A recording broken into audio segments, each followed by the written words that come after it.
Hello friends, welcome back to my channel. तो दोस्तों, आप लोग कैसे हैं? उम्मीद करता हूँ अच्छे होंगे। आप लोग के बेहतरीन सपोर्ट से हम भी बहुत अच्छे हैं। तो आज हम लोग पढ़ने वाले हैं 10वां क्लास के इम्पोर्टेंट क्वेश्चन।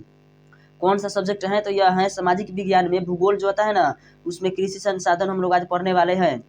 इसमें हम लोग पहले भी बहुत चैप्टर पढ़ लिए हैं और ये हम लोग का कौन सा चैप्टर है? तो दूसरा पार्ट है। लेकिन संसाधन में हम लोग 5 भाग करके पढ़े हैं पाठ को, जैसे कि कृषि संसाधन यहाँ पर पढ़ रहे हैं। उसके बाद उसके पहले खनिज संसाधन, ऊर्जा संसाधन, उसके बाद और 3 चैप्टर पढ़े हैं। तो चलिए इसको देखते हैं। खनिज संसाधन में पहला क्वेश्चन है आज का हमारा। 1 नंबर क्वेश्चन है, निम्नलिखित में से कौन सा उस कृषि प्रणाली को दर्शाता है जिसमें एक ही फसल लंबे चौड़े क्षेत्र में उगाई जाती है? तो इसका पहला ऑप्शन है गहन कृषि, दूसरा है स्थानांतरित कृषि, तीसरा है रोपण कृषि और चौथा है बागवानी कृषि। तो इसका सही उत्तर हो जाएगा रोपण कृषि। चलिए 2 नंबर क्वेश्चन देखते हैं। 2 नंबर क्वेश्चन में बोला गया है, निम्नलिखित में से कौन सी रबी फसल है? तो रबी फसल कौन सी है इनमें से? तो चलिए पहला ऑप्शन है कपास, दूसरा है चना, तीसरा है चावल और चौथा है मोटे अनाज। तो इसका सही उत्तर हो जाएगा चना। चना जो है ना रबी फसल में आता है। चना, गेहूँ भी रबी फसल में आता है, मटर भी रबी फसल में आता है। और चावल कौन सा फसल में आता है? तो चावल आता है जो खरीफ फसल में आता है। तो इसको ध्यान रखिएगा, खरीफ फसल में चावल आता है और उसके बाद चना आता है रबी फसल में। और उसके बाद एक पूछता है जैसे कि इसमें मोटा अनाज कौन सा है? तो मोटा अनाज चावल के रूप में भी आ जाता है। चलिए अगला क्वेश्चन है 3 नंबर। 3 नंबर क्वेश्चन बोला गया है, निम्नलिखित में से कौन सी फलीदार फसल है? तो फलीदार फसल कौन सा है? तो पहला है तिल, दूसरा है दाल, तीसरा है ज्वार और चौथा है मोटे अनाज। तो फलीदार फसल का मतलब हो गया कि जिसको मतलब कि दरने पर ना 2 भाग में टूट जाए तो उसे फलीदार फसल कहा जाता है। तो वो दाल हो जाता है। अधिकतम केस में दाल को ही दाल 2 भाग में टूटता है। अगला क्वेश्चन है 4 नंबर। 4 नंबर बोला गया है, सरकार निम्नलिखित में से कौन सी घोषणा फसलों को सहायता करने के लिए करती है? तो कौन सी करती है? तो न्यूनतम सहायता मूल्य करती है। फसलों की सहायता के लिए न्यूनतम सहायता मूल्य सरकार हेल्प करती है। अगला क्वेश्चन है 5 नंबर, निम्नलिखित में से भारत की कौन सी पेय फसल है? मतलब पीने वाली फसल कौन सी है? तंबाकू पिया नहीं जाता है, खाया जाता है। कॉफ़ी पिया जाता है, तो ये सही उत्तर हो जाएगा। अगला देखते हैं चना। तो चना भी खाया जाता है, मूंगफली भी खाया जाता है। ये सब गलत हो जाएगा और कॉफ़ी इसका सही उत्तर हो जाएगा। जैसे कि कौन सा फसल जो है ना ये पीने वाला है, तो कॉफ़ी पीने वाला है। दोस्तों एक बात बता दूं, जैसे कि चाय के क्षेत्र में ना श्रीलंका और अगर इंडिया से कंपेरिजन किया जाए तो इंडिया में बहुत ज़्यादा चाय उगता है, लेकिन एक्सपोर्ट कौन करता है? मतलब दूसरे देशों को बेचता ज़्यादा कौन है? तो वो बेचता है श्रीलंका। क्योंकि इंडिया के जो लोग चाय उगाते हैं ना वो जितना उगाते हैं उससे अधिक पी जाते हैं। तो इसीलिए यहाँ पर श्रीलंका में चाय कम उगता है, बट भारत से ज़्यादा वो एक्सपोर्ट करता है, यानी कि दूसरे देशों को बेचता है। चलिए आगे देखते हैं क्वेश्चन 6 नंबर। तो 6 नंबर क्वेश्चन में बोला गया है, निम्नलिखित में से कौन सी खदान फसल है? तो खदान फसल कौन सी है? तो पहला ऑप्शन है गन्ना, दूसरा है जूट, तीसरा है चाय और चौथा है चावल। तो इसका खदान फसल में कौन सा सही उत्तर हो जाएगा? तो चावल। तो ऑप्शन डी इसका सही उत्तर हो जाएगा। खदान फसल कौन सा है? तो चावल है। अगला क्वेश्चन है 7 नंबर। तो 7 नंबर में बोला गया है, निम्नलिखित में से भारत में किस फसल की उपज सबसे अधिक होती है? तो भारत में सबसे अधिक फसल की उपज कौन सी है? तो वो है बाजरा। तो बाजरा सही उत्तर हो जाएगा। ऑप्शन ए में दिया गया है, तो यही इसका सही उत्तर हो जाएगा। अगला क्वेश्चन है 8 नंबर। तो 8 नंबर क्वेश्चन में बोला गया है, स्थानांतरितशील मतलब स्थानांतरणशील कृषि पद्धति को पश्चिम घाट में किस स्थानीय नाम से जाना जाता है? तो किस नाम से जाना जाता है? तो कुमारी के नाम से जाना जाता है। तो इसको आप लोग ध्यान में रखिएगा कि स्थानांतरणशील कृषि को पश्चिमी घाट में कुमारी के नाम से जाना जाता है। 9 नंबर क्वेश्चन है। तो 9 नंबर क्वेश्चन बोला गया है, निम्नलिखित में से कौन भारतीय कृषि की विशेषता है? तो भारतीय कृषि की विशेषता कौन सी है? तो जीवन निर्वाह कृषि, दूसरा ऑप्शन है खदान की प्रधानता, तीसरा है उत्पादन कम होना, चौथा है इनमें से सभी। तो ऑप्शन डी इसका सही उत्तर हो जाएगा, इनमें से सभी।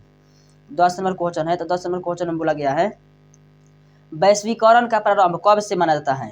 तो वैश्वीकरण का प्रारंभ कब से माना जाता है? तो पहला ऑप्शन है 15वीं सदी से, दूसरा ऑप्शन है 16वीं सदी से, तीसरा ऑप्शन है 17वीं सदी से और चौथा ऑप्शन है 18वीं सदी से। तो इसका सही उत्तर क्या हो जाएगा? तो वैश्वीकरण का प्रारंभ कब से माना जाता है? तो ये 18वीं सदी से माना जाता है। तो इसको आप लोग ध्यान रखिएगा, वैश्वीकरण मतलब 18वीं सदी। चलिए अगला क्वेश्चन देखते हैं 11 नंबर। 10 नंबर हो गया, 11 नंबर देखते हैं, निम्नलिखित में खरीफ फसल कौन है? तो इसमें से जो है ना चारों, इसमें से खरीफ फसल कौन है? तो खरीफ में आ जाता है चावल। तो ऑप्शन सी इसका सही उत्तर हो जाएगा। गेहूँ रबी में आता है, सरसों भी रबी में आता है, मटर, चना ये सब रबी फसल में आता है। खरीफ फसल में कौन आता है? तो चावल आता है। चलिए आगे आगे देखते हैं 11 नंबर हो गया। 12 नंबर, बिहार के किस जिले में नहर सिंचाई का मुख्य साधन है? मतलब सबसे ज़्यादा नहर के सिंचाई किस जिला में है? तो यह है रोहतास में, ऑप्शन ए में दिया गया है। तो रोहतास इसका सही उत्तर हो जाएगा, ऑप्शन ए। अगला क्वेश्चन है 13 नंबर। 13 नंबर में क्वेश्चन में बोला गया है, इनमें कौन भारतीय उपमहाद्वीप का सुनहरा रेशा कहलाता है? तो भारतीय उपमहाद्वीप का सुनहरा रेशा कौन सा कहलाता है? पहला ऑप्शन है चावल, दूसरा है गेहूं, तीसरा है जूट और चौथा है कपास। तो भारतीय उपमहाद्वीप का सुनहरा रेशा जूट को कहा जाता है। तो इसका जूट सही उत्तर हो जाएगा। कहाँ दिया गया है जूट? तो जूट दिया गया है ऑप्शन सी में। तो यही इसका सही उत्तर हो जाएगा। 14 नंबर क्वेश्चन है। तो 14 नंबर क्वेश्चन में बोला गया है, दक्षिण भारत में सर्वाधिक गन्ना उत्पादक राज्य कौन है? तो दक्षिण भारत में सर्वाधिक गन्ना उत्पादक राज्य कौन सा है? तो ये देखिएगा दक्षिण भारत दिया गया है, तो इसीलिए इसका आंसर महाराष्ट्र हो जाएगा, दक्षिण भारत के चलते। चलिए अगला क्वेश्चन है 15 नंबर। तो 15 नंबर क्वेश्चन में दिया गया है, भारत के कितने प्रतिशत क्षेत्र पर वर्ष में 2 बार से अधिक फसलें उगाई जाती हैं? मतलब कि जैसे धान या गेहूँ उगाया जाता है ना अधिकतम क्षेत्र पर, तो दो फसल से अधिक उगाया जाता है साल भर में। तो कितने क्षेत्र ऐसा है? तो ऐसा है मात्र 15%। तो इसका सही उत्तर हो जाएगा 15% क्षेत्र पर 2 से अधिक बार फसल उगाया जाता है साल भर में। अगला क्वेश्चन है 16 नंबर। झूम खेती भारत के किस क्षेत्र में की जाती है? तो झूम खेती भारत के किस क्षेत्र में की जाती है? तो पहला ऑप्शन है उत्तरी, दूसरा है दक्षिणी, तीसरा है पूर्वोत्तर, चौथा है पश्चिमी। तो झूम खेती भारत के पूर्वोत्तर राज्य में की जाती है। तो इसका सही उत्तर हो जाएगा पूर्वोत्तर राज्य, ऑप्शन सी। 17 नंबर क्वेश्चन है। तो 17 नंबर क्वेश्चन में बोला गया है, इनमें किस फसल की खेती के लिए ढालू भूमि की आवश्यकता होती है? मतलब ढालू नुमा भूमि की आवश्यकता होती है। तो पहला ऑप्शन है गेहूं, दूसरा है कपास, तीसरा है कहवा। तो कहवा की खेती के लिए ढालू नुमा भूमि की आवश्यकता होती है। तो ऑप्शन सी इसका सही उत्तर हो जाएगा। 18 नंबर क्वेश्चन है, इनमें कौन रबी की फसल है? इनमें से रबी की फसल कौन सी है? तो पहला ऑप्शन है जूट, दूसरा है मूंगफली, तीसरा है सरसों, चौथा है कपास। तो इनमें से कौन रबी की फसल है? तो इसका सही उत्तर हो जाएगा सरसों रबी की फसल है। तो ऑप्शन सी इसका सही उत्तर हो जाएगा। अगला क्वेश्चन है 19 नंबर। तो 19 नंबर क्वेश्चन में बोला गया है, दाल किस पौष्टिक अंश का स्रोत है? तो पहला है कार्बोहाइड्रेट, दूसरा है प्रोटीन, तीसरा है विटामिन डी और चौथा है अम्ल। तो दाल किस मतलब कि पौष्टिक अंश का स्रोत है? तो यह है प्रोटीन की। तो प्रोटीन इसका सही उत्तर हो जाएगा। प्रोटीन कहाँ दिया गया है? तो यह दिया गया है ऑप्शन बी में। तो ऑप्शन बी इसका सही उत्तर हो जाएगा। 20 नंबर क्वेश्चन है। तो 20 नंबर क्वेश्चन में बोला गया है, कितनी प्रतिशत आबादी के लिए रोजगार के अवसर कृषि क्रियाकलापों से उपलब्ध होते हैं? मतलब कितनी प्रतिशत आबादी के लोग जो है ना रोजगार कृषि से प्राप्त करते हैं? तो कितने प्रतिशत लोग हैं? 53.8% जो लोग हैं ना वो रोजगार कृषि से प्राप्त करते हैं। चलिए अगला क्वेश्चन देखते हैं। 20 नंबर हो गया। 21 नंबर। तो 21 नंबर क्वेश्चन बोला गया है, अनानास उत्पादन में अग्रणी राज्य कौन सा है? तो अनानास उत्पादन में अग्रणी राज्य कौन सा है? तो पहला ऑप्शन है त्रिपुरा, दूसरा है कर्नाटक, तीसरा है केरल, चौथा है मेघालय। तो अनानास उत्पादन में अग्रणी राज्य है मेघालय।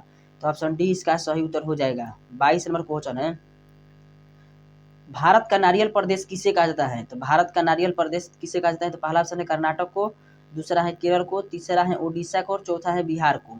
तो भारत का नारियल प्रदेश किसे कहा जाता है? तो केरल को कहा जाता है। और मसालों का बगीचा किसे कहा जाता है? तो केरल को कहा जाता है। तो ये 2 बात आप लोग ध्यान रखिएगा, नारियल और मसाला के लिए केरल फेमस है। उसके बाद बादाम के लिए कौन सा राज्य फेमस है? तो बादाम के लिए गुजरात फेमस है। तो इसको भी ध्यान रखिएगा। और एक और क्वेश्चन पूछा है कि जैसे कि भारत के किस राज्य में सबसे ज़्यादा पेड़ हैं? मतलब सबसे ज़्यादा पेड़ पौधा कहाँ है? तो मध्य प्रदेश में है। तो इसको भी आप लोग ध्यान में रखिएगा। सबसे कम कहाँ है पेड़ पौधा? तो ये है हरियाणा में सबसे कम। ये सभी क्वेश्चन आप लोग ध्यान में रखिएगा, ये सभी क्वेश्चन इंपॉर्टेंट है। अगला क्वेश्चन है 23 नंबर, ऑपरेशन फ्लड वन योजना। ऑपरेशन फ्लड वन योजना किस वर्ष प्रारंभ की गई थी? तो इसका पहला ऑप्शन है 1970 में। तो यही इसका सही उत्तर हो जाएगा। ऑपरेशन फ्लड जो योजना है ना 1970 में प्रारंभ किया गया था।